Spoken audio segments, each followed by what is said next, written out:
Bueno, queridas amigas y amigos, vamos a ver ahora un programa con el abogado y exministro Andrés Caldera Pietri, quien nos hace un recuento del legado del dos veces presidente de la República, Rafael Caldera, que ha sido una figura muy controvertida en los últimos años, pero que hay que reconocerla como una figura histórica. Este programa con Andrés Caldera realmente va a dar que hablar. Y ya ustedes saben, si les satisfacen los programas que estamos haciendo aquí en Bienvenidos Venezolanos TV, suscríbanse a nuestro canal.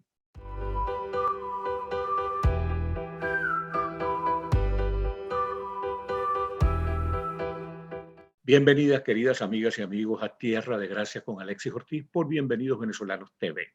Hoy vamos a conversar sobre un venezolano paradigmático, una de las grandes figuras históricas de nuestro país, producidas en el siglo XX.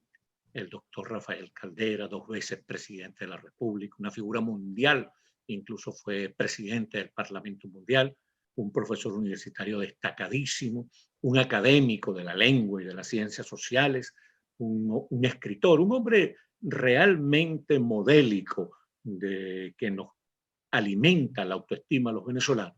Y sobre el doctor Rafael Caldera vamos a conversar con el presidente de la Fundación Tomás Lizcano, el abogado Andrés Caldera Pietri, que además es hijo del doctor Caldera y de una venezolana también muy querida por todos nosotros, que es la señora Alicia Pietri Montemayor, que fue una primera dama que los venezolanos recordamos con mucho cariño. Y tengo que decirlo, porque es obligatorio, que es hermano de un amigo mío muy querido, Juan José Caldera Pietri. Bienvenido, Andrés. Gracias, Alexis. Muchas gracias por la introducción. Hermano querido, ¿por qué tenemos que reivindicar al doctor Caldera, que en los últimos tiempos ha sufrido una arremetida, desde mi punto de vista, muy injusta?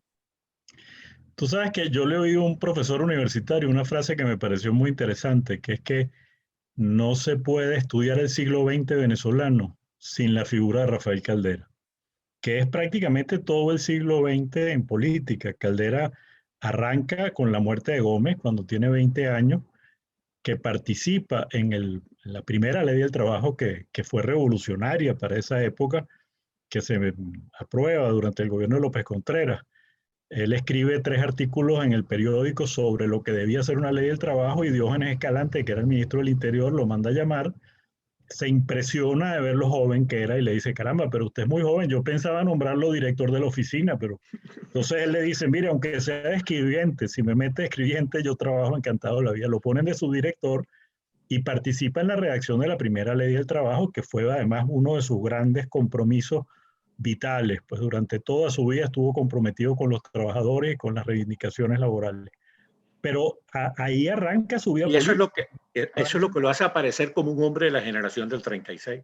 Bueno, y fíjate que él participa en la Federación de Estudiantes de Venezuela y se separa porque por la aprobación de una exhortación a la expulsión de los jesuitas del país y de otras órdenes religiosas, una posición, digamos, que en Venezuela en esa época fue muy anticlerical y muy laica, estaba muy en contra de la educación católica y ellos, que eran un grupo de estudiantes venidos de la Juventud Católica, se separan y fundan la UNE y después La con Unión la Nacional UNE de Estudiantes. hacen un trabajo además extraordinario porque tenían un semanario, tenían una presencia política muy importante, crean un liceo además para que le daban clases gratuitas a los jóvenes. Yo me encontré, por ejemplo, que el Macho Pérez Marcano, en su libro que cuenta la invasión de Machurucuto, cuenta que él estudió en ese liceo, que su mamá lo había metido a estudiar en el Liceo 1 y que lo dirigía Víctor Jiménez Landines, por cierto. Y después entran en política, empiezan con el Partido Acción Nacional y terminan después en el 46, pues con la gran revolución del cambio generacional, pues que significa la revolución del 18 de octubre, fundan COPEI en enero del 46. Y claro, hasta el año 99 que Caldera le entrega la presidencia a Chávez, la presencia de Caldera en la vida política venezolana del siglo XX es muy importante. Yo le digo mucho a los estudiantes que tienen mucho relación con lo que fue Doña Bárbara, que fue una de sus novelas preferidas, además, hizo un prólogo muy lindo cuando se cumplieron 50 años de la aparición de Doña Bárbara, de la lucha de la civilización contra la barbarie. O sea, si tú ves la lucha de Caldera, es por una parte, y en eso tuvo la impronta de su gran profesor en la Universidad Central, que fue Caracciolo Parra León, que lo llevó a estudiar la figura de Bello y a hacerse bellista, pues, y civilista toda su vida, la lucha por la creación de un Estado de Derecho, de una Venezuela civilizada, donde pudiéramos demostrar los venezolanos que éramos capaces de gobernarnos a nosotros mismos, dentro de paz, de respeto a la pluralidad ideológica, a las distintas posiciones del pensamiento, y tú ves que esa es una constante en su lucha durante toda su vida, el respeto al adversario, pues hay una... hay una elevación en el debate político en Caldera que contribuye a que la Venezuela del siglo XX se haga una Venezuela inteligente y profunda en lo ideológico. Y eso tiene mucho que ver. Perdón. Eso tiene que ver, Andrés, también con que el doctor Caldera era un hombre muy culto. Eso le permitía mantenerse en un debate en las alturas. No necesitaba la virulencia, las agresiones, porque era un hombre que tenía un acervo teórico, una base doctrinaria muy consistente. Pero fíjate además que él creía en que el debate ideológico debía darse. Él incluso cuando se funda la Universidad Católica, que después es profesor en la Católica, pero él era partidario de que los estudiantes católicos fueran a la central a discutir en la central con el marxismo, que era fundamentalmente lo que venía. El adversario ideológico. Y que venía de la generación del 28, pues de los que estuvieron presos en la Rotunda, que tuvieron la influencia del marxismo, que después se fueron distanciando del marxismo, pero digamos, la presencia del marxismo en la Venezuela en los comienzos del siglo XX fue muy fuerte. Y él incluso como profesor universitario en la Central, escogía a los mejores estudiantes, a los más brillantes del marxismo para que defendieran su tesis dentro de la universidad y hubiera el debate y la discusión. Siempre creyó en eso, en la necesidad de que hubiera pluralismo, respeto, debate dentro de las ideas. Y fíjate, incluso en estos días he estado oyendo el discurso de él cuando se instala la Cámara de Diputados en el año 59, que hace una referencia muy linda a Andrés Eloy Blanco como presidente de la constituyente del 46-47. Y decía que Andrés Eloy, a pesar de haber sido siempre fiel a su partido, pues, había sido el hombre abierto, el hombre respetuoso, a que permitiera que hubiera el debate de gente de distintas posiciones políticas e ideológicas. Esa fue su lucha toda su vida. Y por otra parte, era un hombre, un cristiano practicante, convencido, que creyó en la doctrina social de la Iglesia, que tuvo además un impacto en la ideología demócrata cristiana a nivel mundial. Tesis, por ejemplo, como la justicia social internacional es una tesis de él, pues, desarrollada y defendida en los escenarios internacionales y mundiales.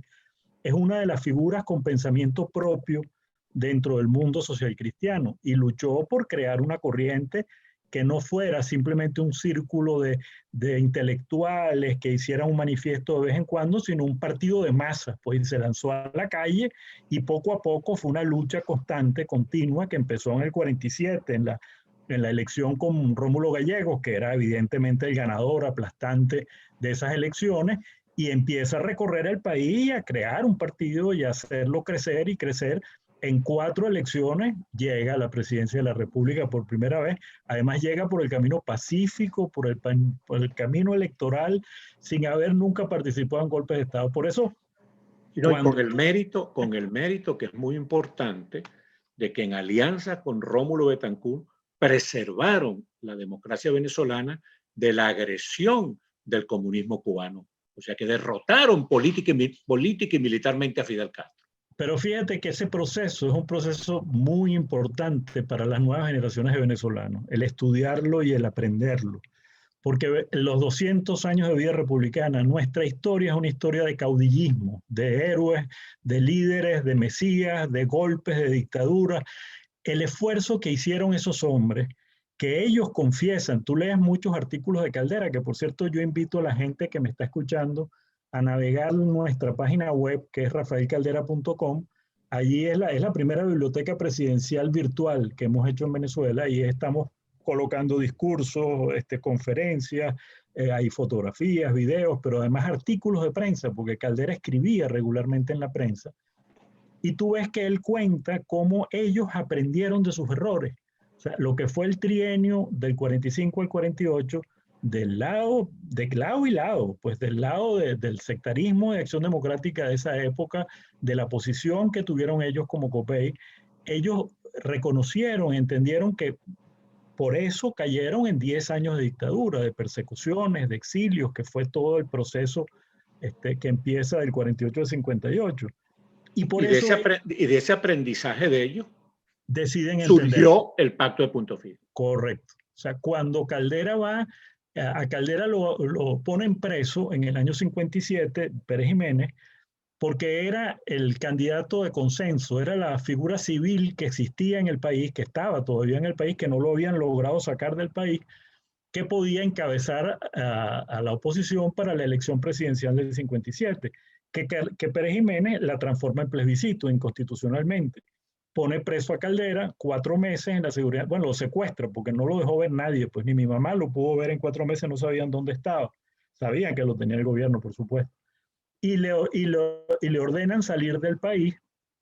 El 1 de enero se mete en la nunciatura, lo invita el nuncio, muy amigo de él, pero después el 19 de enero sale a Nueva York y allí se encuentra con Jóbito y con Rómulo, lo están esperando en el aeropuerto.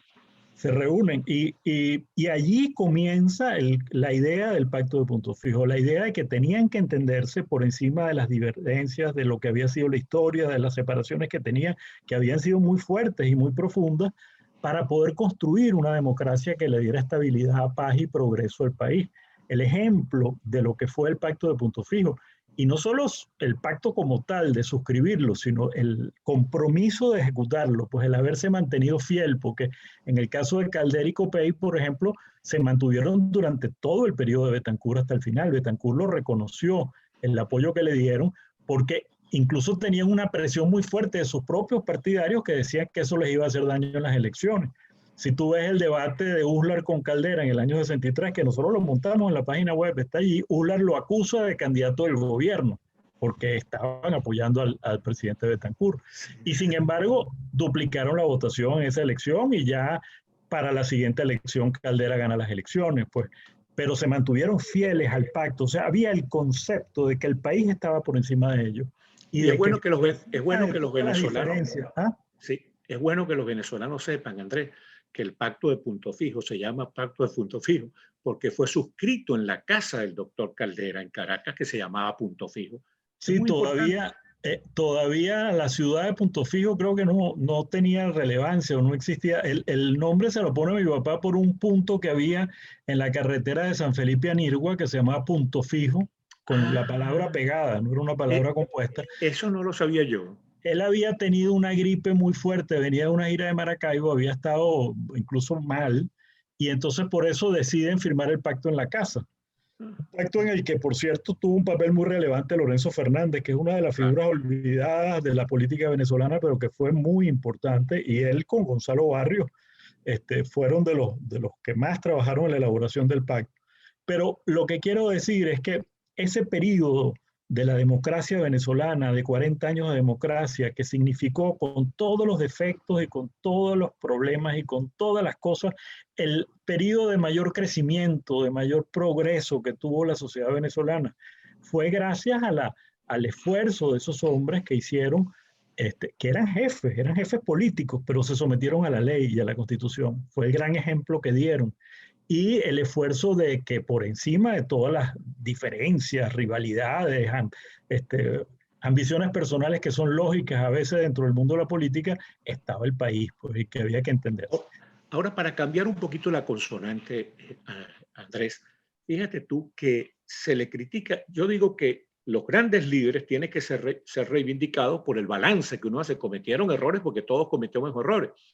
Y los errores de los líderes son más notorios de los errores que de la gente ordinaria como uno. Pero el balance es positivo. El balance de Rómulo Betancur, de Jóbito Villalba, de Luis Herrera Campi, Luis Beltrán Prieto y desde luego el doctor Caldera. Ahora el doctor Caldera ha sido muy maltratado, sobre todo en las redes sociales, por sus posiciones últimas. ¿Cómo evalúas tú eso? Bueno, eso es una costumbre muy nuestra de buscar un chivo expiatorio para nuestros errores, para nuestras fallas, para nuestra situación. Pues buscar a alguien a quien echarle la culpa. Y todo viene por una campaña mediática que se ha hecho muy fuerte para decir aquí lo que pasó fue culpa de Caldera. Pues Caldera soltó a Chávez y por haber soltado a Chávez caímos en lo que estamos. Es una manera de simplificar la historia y la política que nos hace muchísimo daño, porque el primer esfuerzo que tenemos que hacer los venezolanos es ver dónde nos equivocamos para no volver a hacerlo después. Claro. Yo, por ejemplo, digo, cada vez que voy a universidades a conversar y que me invitan a hablar, bueno, ¿qué pasó? ¿Cómo llegamos a esto? Le digo, miren, ni siquiera fue un error tan grande el haber llevado a Hugo Chávez a la presidencia de la República, como el haberle permitido el año 99 con su constituyente haber violado el orden constitucional que nos habíamos dado los venezolanos desde el año 61. Nosotros teníamos y a eso se prestaron algunos venezolanos muy notables. Toda la sociedad venezolana, Alexis, lo permitió, los medios de comunicación, todo el sector empresarial, todo el mundo se plegó a la idea de la constituyente con una constitución que no se sabía qué era lo que quería Chávez. Lo que sí se sabía es que quería, por una parte, acabar con la reelección inmediata, que era un triunfo de la... Imponer la reelección inmediata. Bueno, nosotros no teníamos reelección inmediata y él impone, por supuesto. O sea, había que esperar 2 periodos para que un presidente que había sido pudiera volver a hacerlo. Y en América Latina se había contrariado, se había establecido la no reelección inmediata por el peligro que eso significaba de perpetuarse en el poder, quien quisiera estarlo. Pero además la otra era el apoliticismo de las Fuerzas Armadas. Él elimina el Senado, elimina el control del Senado sobre los ascensos militares. Bueno, ya su proyecto totalitario comienza con la constituyente del 99, donde empieza a horadar todas las instituciones democráticas del país. O sea, darle a un hombre un cheque en blanco para que incluso le cambie el nombre al país, le cambie la bandera.